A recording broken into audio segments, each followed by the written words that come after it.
syndication isn't for everyone.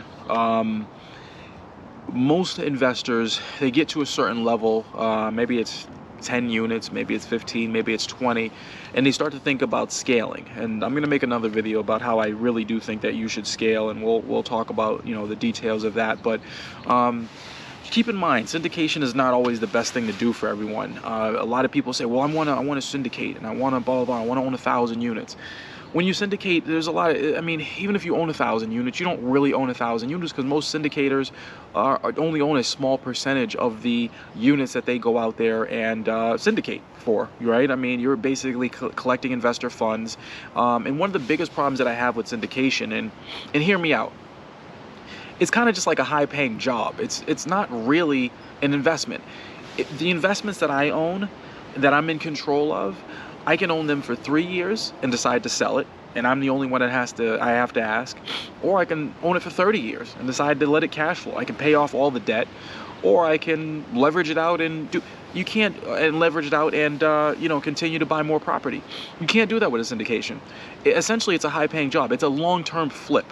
A flip is just a job as well. A flip is just not a wealth-building strategy. It's a job, and a syndication is basically you going in. For those of you who are not familiar with the term syndication, it's basically you going in and you're going into an 100-unit apartment building, and each of those units has a significant amount of work that needs to be done. There probably needs to be a roof on each of the buildings that need to be put, and grounds are unkept, and the tenants are unruly, and you're basically going in there and cleaning everything up. You're putting new cabinets and new countertops, and you're going in and you're increasing the rent on each of the tenants.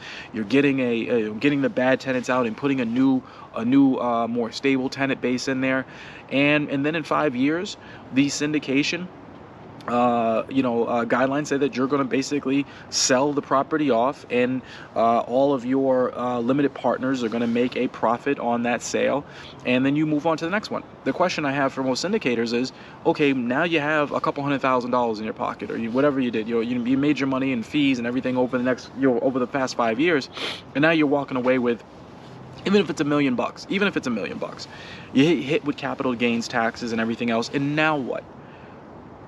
Seriously, now what? Well, the problem that you have is now you have to go out and find another deal. You were forced to sell out of it. Even if it was a good deal, you had to return all your investors' money. Now you're forced to sell out of it. Now you have to go out and find the next deal, the next opportunity for yourself.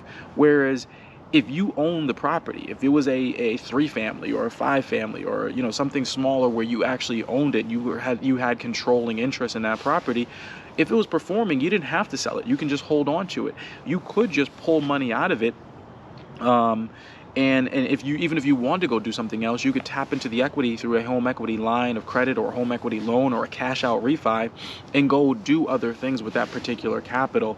Within a syndication, you're forced to sell within a given period of time, and you essentially work for your LPs or your limited partners as the general partner.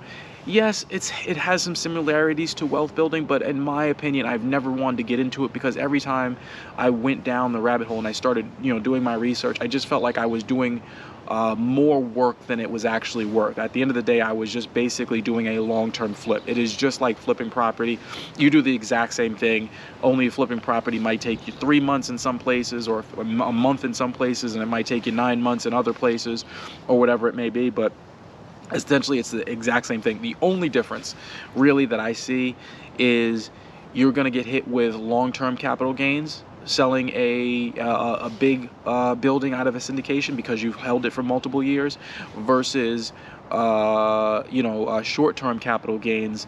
If you are typically flipping, you're holding it for less than a year, short-term capital gains tax rate is higher than the long-term capital gains tax rate, and that's one of the benefits of having it long-term past a year.